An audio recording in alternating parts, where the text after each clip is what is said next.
about them, but they talk to you. They're not into this leftist think. The left really has much more of a, I don't talk to you, I don't want to deal with you, you're deplorable, I can't break bread with you. Yeah. That attitude, and like all the right-wingers, they don't have that attitude. No, again, I didn't vote for them. And Charlie Kirk and I certainly don't agree on much politically, but he sat here, he's a human being, he's not a monster. And a husband and a father. Yes, and I liked him. I liked them all. They're all nice people when you meet them in person, and they're not as crazy as they would. Nobody's as crazy as they make them out to be. Want to really see something that said, take a look at what happened. Hey. Why this beat so crazy? We will make America proud again. And you try to kill our citizens. We will make America wealthy again. And yes, together, we will make America great again. So when I heard the tragic news, I said, oh, I wonder who he was. And then all of a sudden, this overwhelming sense of sorrow and kind of renewal. And I thought, I got to learn about this guy. And the more I learned about him, I thought, this guy's a modern day St. Paul. He was a missionary. He's an evangelist. He's a hero. He's one, I think, that knew what Jesus meant when he said, the truth will set you free. And to do it, now, I understand he was pretty blunt and he was pretty direct. He didn't try to avoid any controversy. He didn't even try to avoid confrontation. The difference is the way, the mode, the style that he did it, always with respect. And not only was that a gracious, kind of virtuous thing to do, it's effective. Because when your opponents see, this guy kind of respects me. We kind of disagree here, but he kind of enjoys me. And he's thanking me for being here. And he's telling me he appreciates the trust I have in him in sharing my views. I thought, this guy can teach us something. I've been spending the last week reading about him. And so last night, I was at NYU Catholic Student Center, about 200 students there.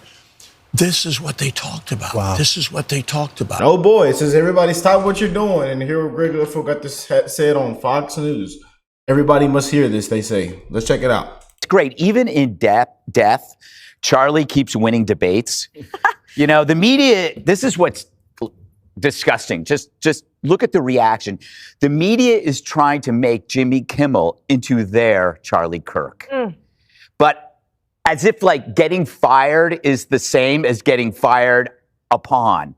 That's what disgusts me, is how they're trying, this is a blatant effort to get the stink off them. The decades of brainwash that created justification for violence and for murder. Sorry, guys, he's not a victim. The victim is Charlie Kirk. The victims are his family. I don't shed any tears for a lefty millionaire who can still go home and see his kids. So look at this through that prism. Jason Bateman predicts a reckoning over Kimmel's suspension. Sorry, dude, the reckoning began without you. Your side got thousands of conservatives thrown off social media. CNN tried to get Fox off the air. Do you remember that? Stelter, that don't say that. Stelter tried to get us off the air, and we're on a private airway. We're not in a public thing like ABC is. While they were doing this, they were promoting rhetoric that demonized people with different viewpoints. So there isn't a both sides here. You can't turn Kimmel into Kirk. That is disgusting, and I'm going to control myself. Let's look at the obvious here. You have to look at this like mutually assured destruction. Facebook was pressured by the president or the White House to throw people out. Trump was thrown off Twitter. You had Roseanne, Gina Carano, Dave Chappelle, Shane Gillis, J.K. Rowling. The list is endless. We could take a whole hour to do it. How do you stop that? Mutually assured destruction, like what Trump is doing with lawfare. You hunted us. You hunted Republicans. You hunted conservatives. Well, maybe you won't hunt us anymore if we hunt you. And lastly, I am so tired of these self-centered fools on CNN and MSNBC with their performative outrage, because they will never ever stand outside before thousands of people and debate people who don't like them. They are, like me, indoor cats. And what he said was, if you are the one that disagrees with me, come to the front of the line. The ones who disagree, just come to the front of the line. Let's debate. Let's have a great conversation. That's all.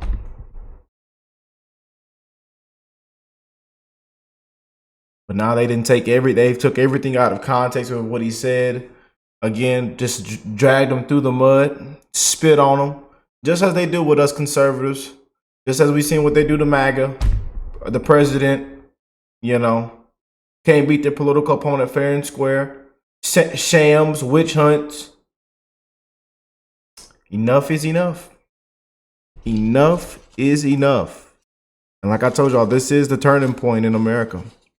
You know, they used, was it S.E. Cupp used the phrase, systematically killing free speech? A young man was systematically killed over free speech last week. Kimmel has every right and every opportunity to do a live, free show outdoors. And so could all those people on CNN, but they don't. If they did, they probably wouldn't get shot because no one is demonizing them. No one is calling them Hitler. That was your gig. Boy, oh boy, oh boy. The truth will set you free. Make you free. What's going on, family? I couldn't wait to get into this. Seen a couple of y'all sent this over to me to check out. And seen Bill Maher breaking the internet just a couple of hours ago. People reposting what he had said, and it really stuck out to me. So I said, let's cover it on the show, and you know, just keeping it real. You know, I know how a lot of y'all feel about Bill, how we all feel about Bill Maher and many others. You know, trying to stay relevant. Play. You know how he plays the game, man. But you know, a lot of people are waking up. And they're seeing what's actually going on, what is actually taking place in this country, you know, and seeing that man executed in front of thousands, millions of people, billions of people seeing that video, you know. And he didn't have to go out that way, man. We send our love, our prayers, our condolences. Put some love in the comment section for me. Rest in peace to Charlie. But we are in good spirits. I hope everybody that's tuned in right now that you are blessed, well, and healthy, that you're having a great week. Almost a weekend, you know what I'm saying? Almost a weekend, family. But I was reading some of these comments. It says, Dems don't have a problem. They are the problem. Don't forget MSNBC told their viewers to disown their own family and friends. Bill Maher is too old to leave the Democrat Party. He still thinks He still thinks it represents anti-war, free speech, and blue-collar workers. Yeah, the Democrat Party is far, far, far, far, far, far from that. The party isn't recognizable anymore, you know. But Bill wanted a recession to get Trump out of office. He is a part of the problem. Yeah. But it says, we are all Charlie Kirk now. The left does not protest, they riot. Huge difference. Conservatives are not racist or Nazis for wanting legal migration of people between countries. You know, Senator threatened a Supreme Judge's public should have been arrested and thrown out. Well, let's get into this video. It's titled, Finally. As thinkers in general, he didn't go all the way there, but hey, I guess it's a step in the right direction. Bill Maher is now admitting something that I believe is fundamentally true and that the rest of the left is refusing to even acknowledge. And so even if the statement isn't perfect, well, at least it's a whole lot better than what we've seen so far. I want to show you guys this. Oh boy, a meme of the day. Someday you'll have to look in the mirror and admit to yourself, it's not President Trump's fault. You're such a loser. Bill Maher clip from his podcast, and then of course build on the ideas. We got some stuff to get into, so let's roll the tape. All right, folks, so here's Bill Maher speaking about the right wing's willingness to engage in dialogue after the Charlie Kirk assassination. Take a look. Just the fight I am been having with the left, while I'm, of course, the irony, as a lot of people in my position, is still a liberal, just a traditional liberal, won't go along with their, like a lot of the stuff that's just crazy out there too far, which gets Trump elected, blah, blah, blah. As I always say to my woke friends, we voted for the same person. You're just why she lost. Oh, I get it. Okay. Took me a second. Sorry, I had to absorb that. Okay. And then he pours up another. They're the people who don't want to talk. It's my main issue with them. And Charlie Kirk was a guy who, like, he was always talking. And I talked to him here. You know, the right-wingers say what you want about them, but they talk to you. They're not into this leftist think. The left really has much more of a, I don't talk to you, I don't want to deal with you, you're deplorable. Again, some of these people, I'm telling you, cannot have a conversation with them. You know, we want to have a conversation. We want to talk it out. We want to hug it out too, as well. You know, but man, I've been around some of these individuals, you know, even tons that even, you know, when we was at the other house and we had a Trump sign out there. I mean, man, these people just lose their mind. Lose their mind, man. You know, Trump derangement syndrome is eating these people. I've seen it in real face-to-face interaction of Trump derangement syndrome, and how bad it really can get for people, man. They have lost it. I can't break bread with you. Yeah. That attitude and like all the remember the woman on the spew, what Joy Behar says, if I was choking to death, I wouldn't want a Trump supporter to save my life. Even if that was the only person near me to save my life, I wouldn't even want a Trump supporter to save my life if I was choking to death. She said that live on television. And she meant that. You know, we're Nazis and fascists, racists, we're this, we're that, you know. Hey. Right-wingers, they don't have that attitude. No, again, I didn't vote for them. And Charlie Kirk and I certainly don't agree on much politically. But he sat here. He's a human being. He's not a monster. And a husband and a father. Yes. And I liked him. I liked them all. They're all nice people when you meet them in person. And again, like I've seen from a lot of conservatives, a lot of MAGA, you know, we don't care. We don't care if you're liberal, conservative, Democrat. We don't care what your skin color is. We don't care who you went out and voted for. You know, we just want common sense. You know, we want things to be reasonable. You know, a lot of people just want common sense, and they seen what took place in the previous administration.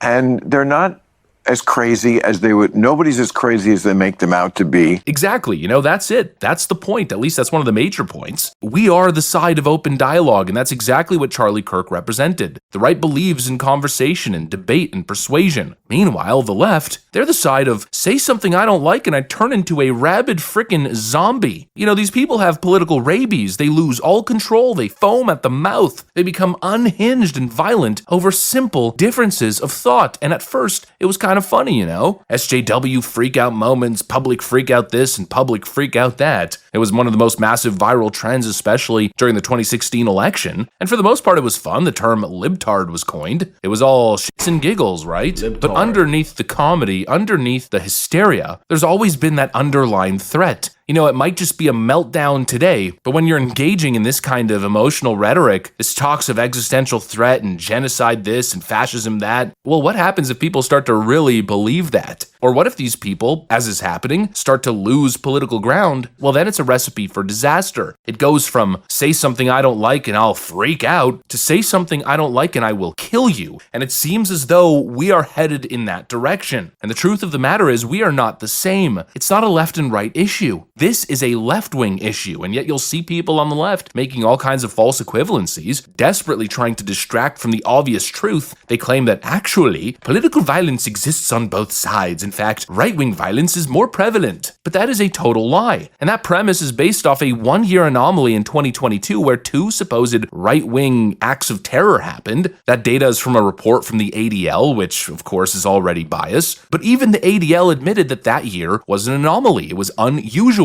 And so the left takes that outlier data from 2022 and then claims that 80% of all political violence comes from the right. It's absolute nonsense. There were 2 shootings in that year that were quite deadly, and so it accounted for 80% of the, I guess you could say, politically motivated. It wasn't even really political. You just had 2 extreme racist nutcases that engaged in indiscriminate violent acts, and yet the left keeps pointing to that as if that tells the whole picture, despite the fact that we've seen an increased trend of left-wing indiscriminate acts of terror. But honestly, the mass shootings aren't even what we're talking about here. Even though it's obviously a problem and it's getting worse, we're not talking about indiscriminate violence targeting random innocent people. No, what we're dealing with here on the left is targeted assassinations based on speech. Charlie Kirk wasn't killed at random. He was hunted down and executed, slaughtered, for speaking words that the left didn't like, for exercising free speech. And that right there, that is unequivocally, uniquely a left-wing phenomenon. When's the last time you heard of a right-winger doing something like that and being motivated by the individual's political speech or political stances? Of course, the left will instantly jump to Melissa Hortman. I'm already ahead of you, scumbags. But context matters. Boy. Melissa Hortman just happened to vote against the left. Kind of weird. You'd think if somebody was targeting her because of her political stances, well, she wouldn't exactly be the first target. And secondly, she was killed by somebody who was actually deeply entrenched in Minnesota's political scene. Somebody that potentially she even knew, somebody who worked for Tim Walz. There is absolutely no evidence, none to suggest that it was a deliberate right-wing political hit. Absolutely nothing. Yet that, of course, is the left's flagship case that they use as a comeback. But you know what? Just to show you how imbalanced it is, even if we give it, even if we surrender that point, which I never would because I don't think it's correct, even if we did, it's still not apples to apples. It's not even close. Let's say we give the left wing the Melissa Hortman case. Well, just in the last 8 years, what have we seen? We saw Steve Scalise get shot. Donald Trump faced 2 assassination attempts. Rand Paul was brutally attacked. A Patriot Prayer member was executed in Portland. We have the attempted assassination of Brett Kavanaugh, now Charlie Kirk. It's case after case after case. And actually, I think the Brett Kavanaugh case is really telling because that really, I think, is the perfect case to exemplify kind of like a timeline, a cause and effect. The Supreme Court handed the abortion issue back to the states. That happened in 2022, right before the midterms. They made a decision to enable state-level democracy. And then, of course, what did the left do? They ramped up the rhetoric to 110. They screamed about a war on women, the end of democracy, fundamental rights being taken away, fascism this, fascism that. It was the end of the world. They exaggerated. They lied. They dealt in extreme hyperbole. And then what happened? Somebody tried to act on it. Somebody tried to kill a sitting Supreme Court justice because of the rhetoric that Democrats were spewing. Rhetoric that we could tie directly to Chuck Schumer. I want to tell you, Gorsuch, I want to tell you, Kavanaugh, you have released the whirlwind and you will pay the price. You won't know what hit you if you go forward with these awful decisions. So please miss me with this both sidesism. This is a uniquely left-wing problem. We simply do not put Chuck ass in handcuffs.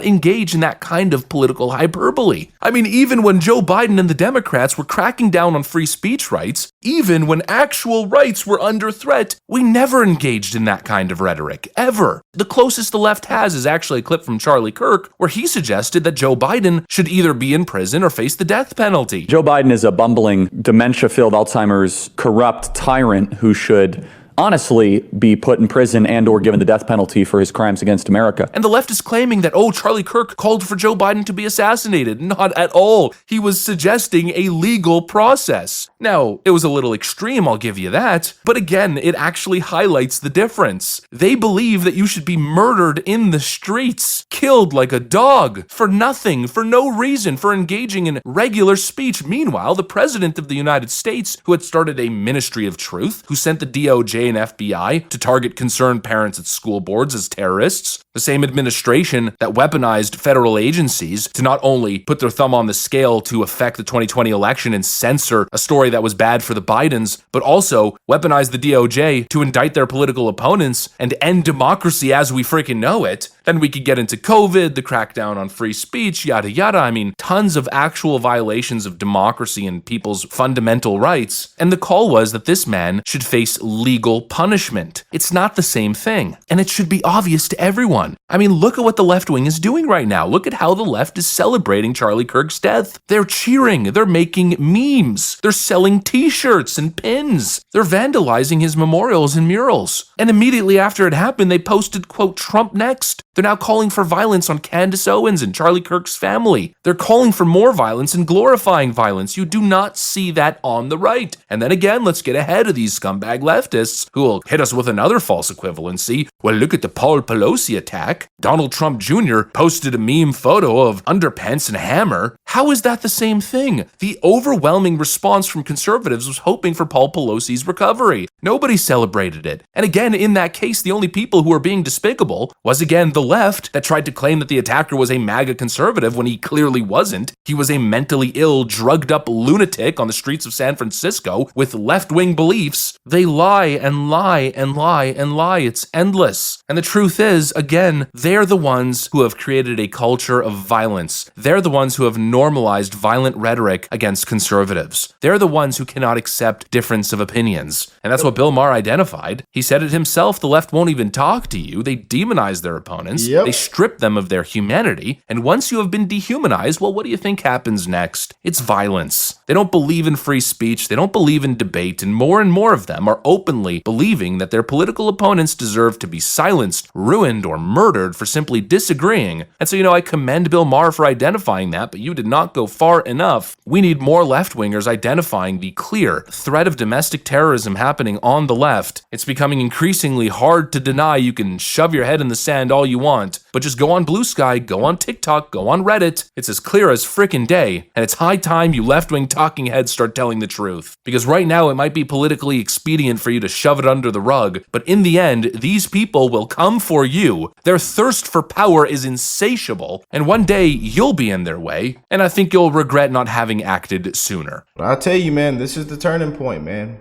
Tons of people are waking up, and there's a lot of Democrats now even admitting the truth. And this is why you're going to see so many come out and say, oh, I'm an independent. Oh, I'm done with the Democrat Party, as you're seeing now. And why you're seeing so many in the public, so many from this community, the black community, everywhere. People are just saying after this Charlie Kirk situation, this was really I'm telling you, a lot of people's turning point. Yes, indeed. But let me know what y'all think. Y'all have an amazing rest of your day. Enjoy your upcoming weekend. We got some more things to get into on today's show, and I'll catch you on the next one. Peace and love, you guys.